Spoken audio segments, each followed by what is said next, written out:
ओम नमः शिवाय। जय श्री कृष्णा। आप सभी को नागपंचमी की हार्दिक शुभकामनाएं। श्रावण माह के शुक्ल पक्ष की पंचमी तिथि को नागपंचमी का पावन पर्व मनाया जाता है और इस दिन नाग देवता की पूजा आराधना की जाती है। इस दिन नाग देवता की पौराणिक कथा सुनने का भी बहुत ही महत्व है।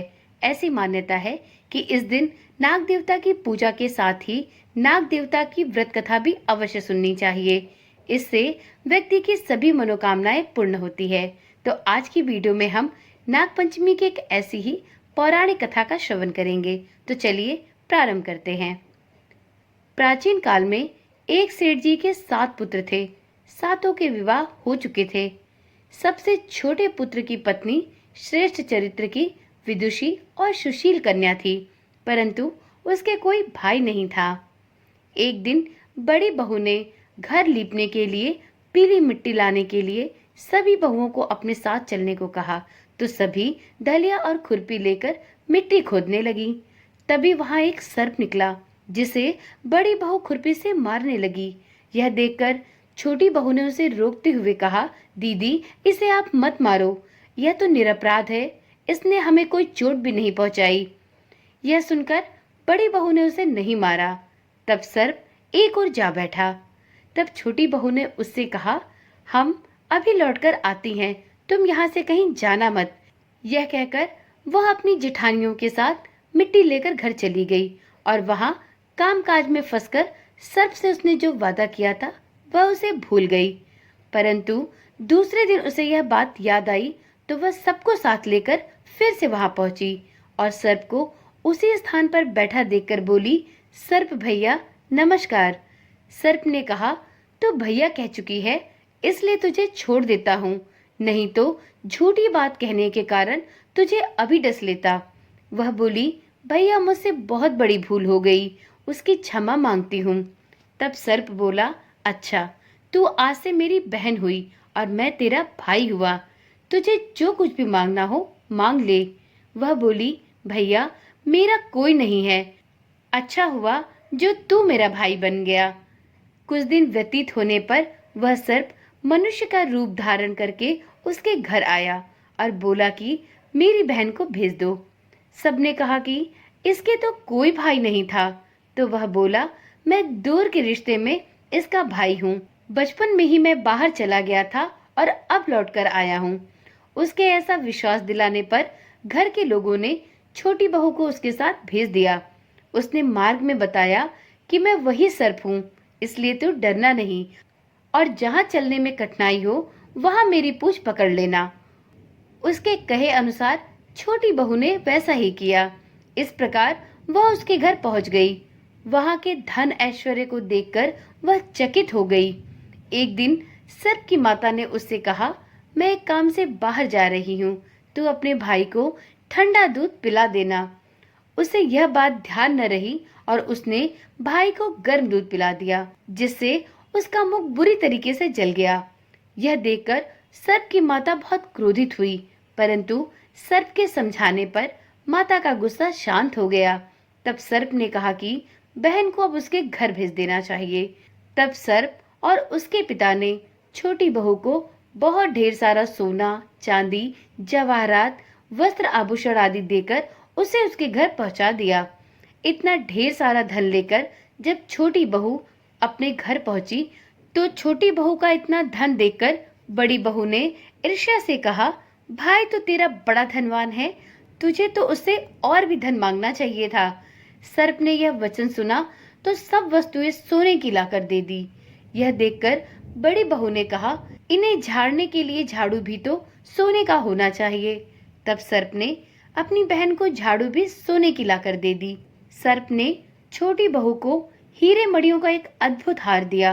उसकी प्रशंसा उस देश की रानी ने भी सुनी और वह अपने राजा से बोली, सेठ की छोटी बहू का हार यहाँ आना चाहिए। राजा ने मंत्री को हुक्म दिया कि वह सेठ जी के घर से जाकर वह हार लेकर आए।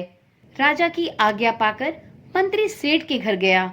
मंत्री ने सेठ से जाकर कहा कि महारानी जी छोटी बहू का हार पहनना चाहती हैं, वह उससे लेकर मुझे दे दो।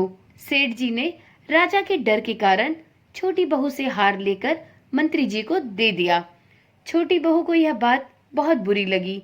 उसने अपने सर्प भाई को याद किया और आने पर प्रार्थना की कि भैया, रानी ने मेरा हार छीन लिया है। तुम कुछ ऐसा करो कि जब वह हार उसके गले में रहे तब तक के लिए वह सर्प बन जाए, और जब वह मुझे लौटा दे तब हीरो और मड़ियों का हो जाए। सर्प ने ठीक वैसा ही किया। जैसे ही रानी ने वह हार पहना, वैसे ही वह हार सर्प का बन गया।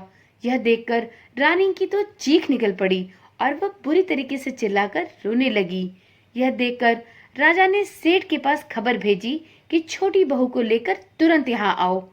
सेठ जी डर गए कि राजा अब न जाने क्या करेगा। वे स्वयं छोटी बहू को साथ लेकर उपस्थित हुआ। राजा ने छोटी बहू से पूछा कि तूने क्या जादू किया है, मैं तुझे दंड दूंगा। छोटी बहू बोली, राजन, धृष्टता के लिए क्षमा कीजिए, परंतु यह हार ऐसा ही है।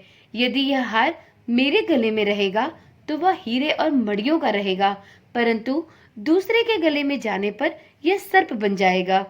यह सुनकर राजा ने वह सर्प बना हार उसे देकर कहा कि तुम इसे अभी पहनकर दिखाओ।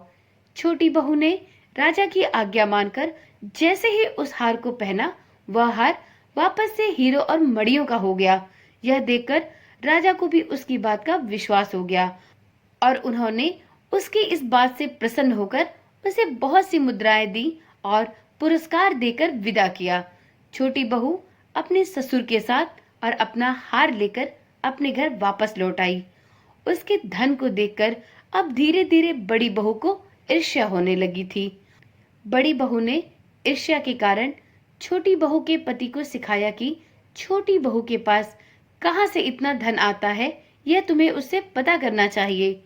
यह सुनकर उसके पति ने भी अपनी पत्नी को बुलाकर कहा, ठीक ठीक बता कि यह धन तुझे कौन देता है। तब वह सर्प को याद करने लगी। तब उसी समय सर्प ने प्रकट होकर कहा, यदि मेरी धर्म बहन के आचरण पर तुमने संदेह प्रकट किया तो मैं तुम्हें मार दूंगा। यह कहकर सर्प ने छोटी बहू के पति को सारी कहानी कह सुनाई। यह सुनकर छोटी बहू का पति बहुत प्रसन्न हुआ और उसने सर्प देवता से अपनी गलती की क्षमा याचना की और सर्प देवता का बहुत सत्कार किया। उसी दिन से नाग पंचमी का यह त्योहार मनाया जाने लगा और सभी स्त्रियां सर्प को भाई मानकर उनकी पूजा नाग पंचमी के दिन करती हैं। तो इस प्रकार से भाई बहन के प्यार को दर्शाने वाला नाग पंचमी का यह पावन पर्व भाई के द्वारा अपनी बहन की रक्षा का प्रतीक है। आशा करती हूँ वीडियो में सुनाई गई कथा आपको रोचक लगी होगी। इसी प्रकार की और भी वीडियोस देखने के लिए चैनल को अभी ही सब्सक्राइब करें और साथ में नोटिफिकेशन बेल को ऑन करना भी ना भूलें, जिससे इस चैनल पर डाली जाने वाली सभी वीडियोस की सूचना आपके पास सबसे पहले पहुंच सके। तो चलिए कल मिलते हैं एक नई वीडियो, एक नई जानकारी के साथ। तब तक के लिए ओम नमः शिवाय, जय श्री कृष्णा, राधे राधे।